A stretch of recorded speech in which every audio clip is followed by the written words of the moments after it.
پہلے تک ان کا معاملہ یہ تھا کہ اسلام ایز اے مذہب سے ہماری کوئی دشمنی نہیں، ہم اسلام as a then, political Islam, یہ نظام کی بات جو تم کرتے ہو، یہ خلافت کا نام جو لیتے ہو، یہ ہم برداشت نہیں کر سکتے، نتھنگ ڈوئنگ۔ اب ہوتے ہوتے وہ یہاں تک آ گئے ہیں کہ اصل میں تو سارے برائی کے بیج ان کے خیال میں مذہب میں۔ اب ان کے جو رائٹرز ہیں اور ان کے بڑے بڑے جو لوگ مفکرین ہیں وہ کہہ رہے ہیں اسلام ان اٹ سیلف، قرآن ان اٹ سیلف، محمد ہمسیلف از ایول، نعوذ باللہ من ذلک۔ قرآن ایول ہے، اسلام ایول ہے اور محمد ایول ہے۔ تو یہ ایک عظیم جنگ ہے اسلام اور مسلمانوں کے خلاف، اسلامی تہذیب و تمدن کے خلاف۔ وہ اس میں چاہتے ہیں کہ اسلام کی بہتری کر دی جائے۔ نمبر 4 یہ اسلام کے احیاء کے عمل کو ہر قیمت پر روکنا ہے، at any cost, come what میں، جہاں بھی سر اٹھائے گا کچل دینا۔ یہ ان کا چوتھا ہدف ہے۔ 5واں، یہ ذرا لمبی سی بات ہے تھوڑی سی، یہ ہے ایک علاقائی پروگرام۔ ایک بہت بڑی جنگ ہونی ہو تو ہو، اور ہو جائے اور جلد از جلد ہو جائے، آرمیگیڈون، نتیجے میں گریٹر اسرائیل قائم ہو جائے، تاکہ پوری دنیا میں جو ڈائسپورا میں ابھی اسرائیلی پھیلے ہوئے ہیں وہ آ جائیں یہاں، مسجد اقصی اور گنبد صخرہ گرایا جائے، 3rd ٹیمپل حضرت سلیمان کا بنایا ہوا معبد تیسری مرتبہ تعمیر کیا جائے، اس میں حضرت داؤد کا تخت لا کر رکھا جائے۔ وہ تخت آج بھی موجود ہے، ویسٹ منسٹر ایبے، برطانیہ کی پارلیمنٹ کے ساتھ جو چرچ ہے اس میں وہ رکھا ہوا ہے۔ وہ ایک پتھر تھا جس پر حضرت داؤد علیہ السلام کو بٹھا کر ان کی تاج پوشی کی گئی تھی، وہ رہا ہے، ہیکل کے اندر موجود رہا۔ وہاں سے ٹائٹس رومی لے گیا سن 70 میں اسے، روم سے گیا آئرلینڈ سے آیا اسکاٹ لینڈ سے آیا برطانیہ، اب وہ وہاں موجود ہے۔ اور برطانیہ میں بادشاہ ملکہ کی کورونیشن جو ہوتی ہے اسی پتھر پر بٹھا کر ہوتی ہے۔ جب وہ آ جائے گا تو یہ چیزیں تو مشترک ہیں ان کے درمیان،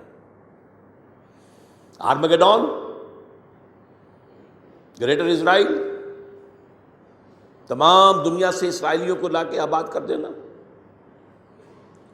اور ٹیمپل آف دی ماؤنٹ کی تعمیر اور اس کے لیے مسجد اقصی اور گنبد صخرہ کو گرا دینا، اور تھرون آف ڈیوڈ لا کے رکھ دینا۔ اس کے بعد عیسائیوں کے نزدیک حضرت مسیح نازل ہوں گے اور اس تخت پر بیٹھ کر دنیا پر حکومت کریں گے۔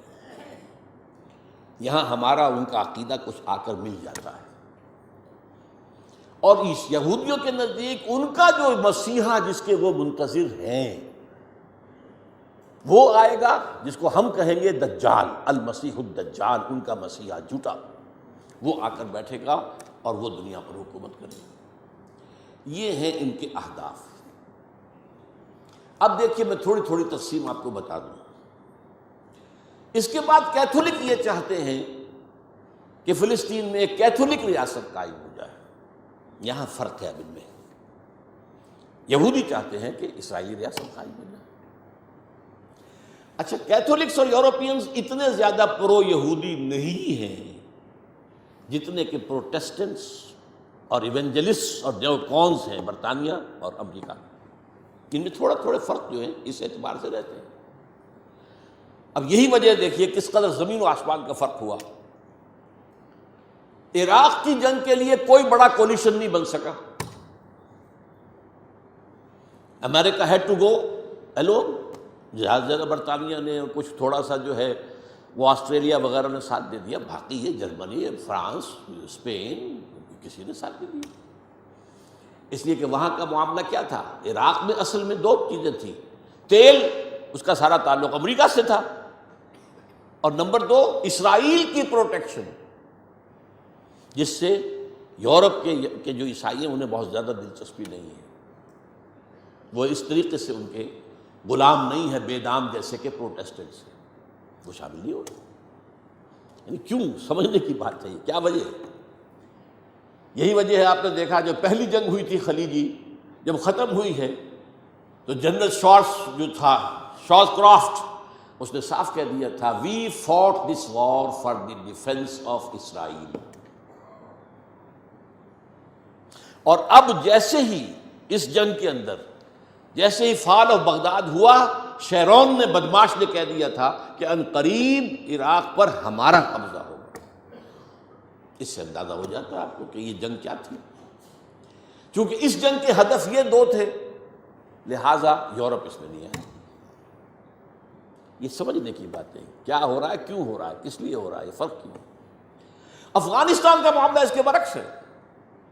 وہاں اسلام نے سر ابھارا تھا، اسے کرس کرنا یہ سب کے نزدیک متفق علیہ ہے. تاریخ انسانی کی عظیم ترین کولیشن بن گئی، عظیم ترین. اس کے لیے اپنے ہاں کی رائے عامہ کو ہموار کرنے کے لیے اپنے ٹوئن ٹاورز خود گرائے بدماشوں نے، تاکہ غیظ اور غضب پیدا ہو جائے امریکی قوم کے اندر، اور وہ ہر طرح کی ہماری دولت جو ہے سینکشن کرنے کو تیار ہو جائے جنگ کے لیے.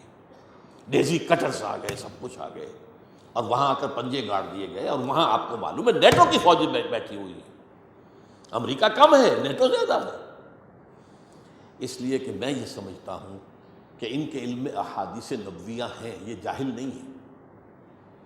ایک حدیث یہ ہے کہ جب آخری مقابلہ ہوگا، حضرت عیسیٰ اور ان کے ساتھ اہل ایمان شامل ہوں گے اور یہودیوں کے مابین، تو کوئی درخت کوئی پتھر یہودی کو پناہ نہیں دے گا، بلکہ کہے گا اے مسلمان، اے بھائی، یہ یہودی میرے پیچھے چھپا ہوا ہے، اس کو آ کے قتل کر دو، سوائے غرقد کے. ایک درخت ہے وہ یہودیوں کا ہمدرد ہے. اور اب غرقد ہی سب سے بڑے پیمانے پر اسرائیل میں کاشت کیا گیا ہے. نمبر 2 یہ حدیث ہے کہ خراسان کے علاقے سے فوجیں آئیں گی جو دجال کا مقابلہ کریں گی حضرت مسیح علیہ السلام کے ساتھ ہو کر، اور وہ سیاہ جھنڈے لے کر آئیں گی اور ان کا رخ کوئی موڑ نہیں سکے گا. لہذا یہ خراسان، یہ وہ سمجھتے ہیں کہ یہیں سے سارا اندیشہ جو ہے اسلام کے احیاء کا وہ موجود ہے. اس اعتبار سے افغانستان میں ان کی جنگ کا ہدف کچھ اور ہے، عراق میں ان کی جنگ کا ہدف کچھ اور ہے. ان کے مابین اتفاق بھی ہے، اختلاف بھی ہے، تھوڑا تھوڑا درمیان کے اندر پالیسیز کا اختلاف بھی ہے، لیکن بحیثیت مجموعی جو ہے ان کے اندر اتفاق رائے موجود ہے. اور یہ ہے بٹوین دی لائنز آپ کی ایک سٹڈی. میری اس تقریر کا کیسٹ لے کر پھر سنیے گا، یہ ایک